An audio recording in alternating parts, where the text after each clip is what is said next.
नमस्कार दोस्तों। स्वागत है आपका भास्कर यूट्यूब चैनल में। अगर आप नए हैं तो चैनल को लाइक सब्सक्राइब करना ना भूलें। आइए सुनते हैं मासूम शिव भक्त। एक सच्ची कहानी। शंकर एक अनाथ लड़का था। उसको जंगल में रहने वाले शिकारियों के एक गिरोह ने पाला था। उसके पास कोई औपचारिक शिक्षा भी नहीं थी। वह केवल एक चीज जानता था कि उसे कैसे जीवित रहना है।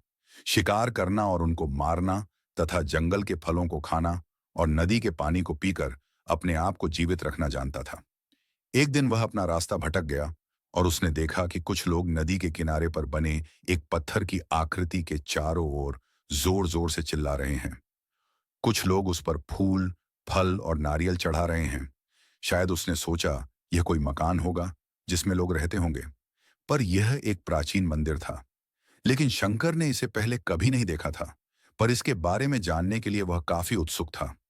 उसने तब तक इंतजार किया जब तक कि लगभग सभी लोग उस मंदिर से नहीं चले गए। अंत में उसने एक युवा लड़के को पत्थर की इमारत से बाहर आते देखा और उससे बात करने का फैसला किया। और शंकर ने उससे अपने मन में आए कई सवाल पूछे। उसका पहला प्रश्न था, इस इमारत को क्या कहा जाता है? लोग अपने साथ क्या लाते हैं? फिर उन चीजों को अंदर वाली इमारत में क्यों छोड़कर वापस आ जाते हैं?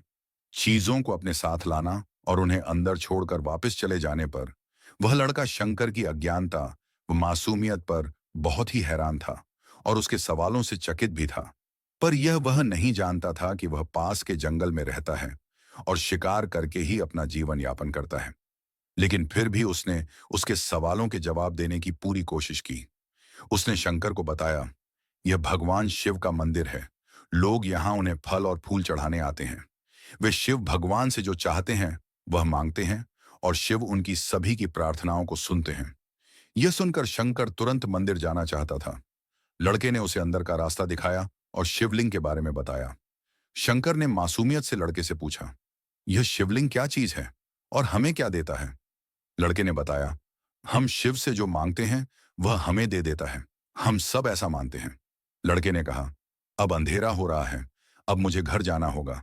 और वह शंकर को वहीं अकेला छोड़कर चला गया। शंकर ने झिझकते हुए मंदिर में फिर से प्रवेश किया। वह एक कोने में बैठ गया और सोचा, एक पत्थर किसी को वह चीज कैसे दे सकता है जो वे चाहते हैं। इसलिए उसने इसका परीक्षण करने का फैसला किया और उसने पत्थर की प्रतिमा से कहा, हे शिव, कृपया मुझे पर्याप्त शिकार करने दें ताकि मैं भूखा ना रहूं। मेरे पास आपको चढ़ाने के लिए कोई फल या फूल नहीं है, लेकिन यदि आप मुझे शिकार देते हैं तो मैं उसे आपके साथ साझा करूंगा। मैं वादा करता हूं कि मैं आपको धोखा नहीं दूंगा। उसने घोषणा की। अगली सुबह शंकर शिकार करने गया। उसने पूरे दिन शिकार की तलाश की, लेकिन उसे कोई शिकार नहीं मिला। वह भूख से तिलमिला रहा था। वह काफी निराश हो गया क्योंकि उसे कोई शिकार नहीं मिला था। दोपहर हो चुकी थी। अब उसे लगने लगा कि मंदिर के लड़के ने उससे झूठ बोला था। फिर भी उसने शिकार जारी रखा। जैसे ही शाम हुई, उसने दो खरगोशों को अपने बिल में से आते देखा। शंकर ने उन खरगोशों को मार डाला। चूंकि उसने शिव भगवान से वादा किया था कि वह अपने शिकार को साझा करेगा, वह मरे हुए खरगोशों में से एक के साथ मंदिर गया। देर हो चुकी थी और मंदिर सुनसान था। शंकर ने मंदिर में प्रवेश किया और जोर से कहा, कृपया आओ और अपना हिस्सा ले लो प्रभु, आपके लिए मैं लाया हूं। वह वहां बैठ गया और अंधेरा होने तक प्रतीक्षा करने लगा, लेकिन भगवान प्रकट नहीं हुए। शंकर को भूख और नींद आने लगी और उसने खरगोश को मंदिर में छोड़ने का फैसला किया। अगली सुबह जब लोग मंदिर पहुंचे तो उन्हें शिवलिंग के सामने मरा हुआ खरगोश मिला। भक्त बहुत परेशान थे।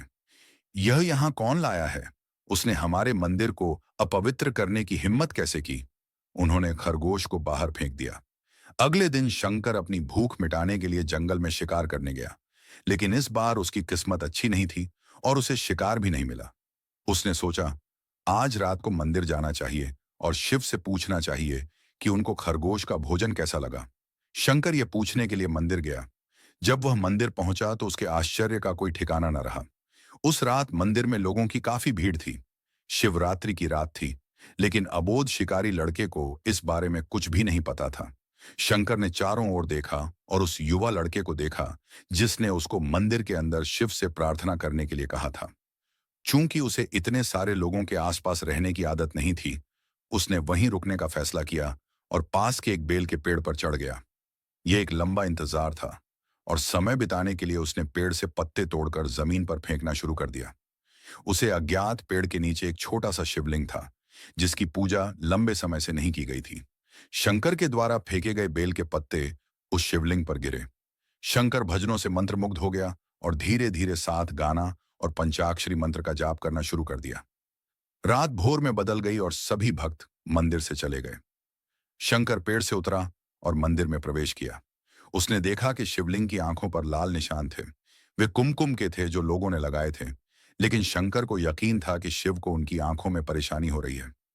उसने शिव की खेदजनक स्थिति के रूप में जो कुछ भी महसूस किया, उसके लिए उसे बहुत दुख हुआ। वह उनकी मदद करना चाहता था। उसने सोचा, शिव यहाँ अकेले रहते हैं और बीमार होने पर उनकी देखभाल करने वाला कोई नहीं है। जब तक भक्त उनसे मिलने नहीं आते, उन्हें भोजन भी नहीं मिलता। शंकर ने एक रात पहले भक्तों को शिवलिंग पर जल चढ़ाते देखा था। प्रभु को ठंड लग रही होगी, शायद वे कांप रहे हैं, उसने सोचा। आखिरकार वे केवल पत्तियों से ही ढके हुए हैं।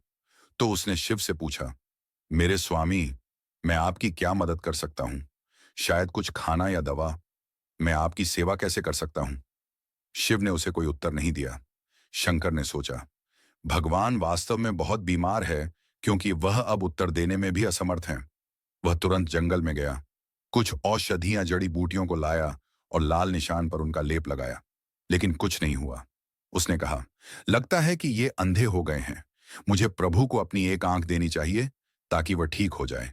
यह निश्चित रूप से उन्हें खुश कर देगा।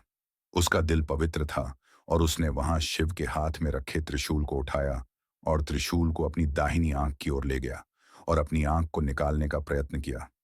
शंकर अनपढ़ था। उसे मंत्रों या पूजा के उचित तरीकों का कोई ज्ञान नहीं था, लेकिन उसकी भक्ति की कोई सीमा नहीं थी। जैसे ही वह अपनी आंख निकालने वाला था, शिव अपनी पत्नी पार्वती के साथ प्रकट हुए। उन्होंने पार्वती से कहा, इस भक्त शंकर ने अनजाने में शिवरात्रि पर उपवास किया, बेल के पत्तों से मेरी पूजा की और साबित किया कि उनका दिल बेदाग व पवित्र है।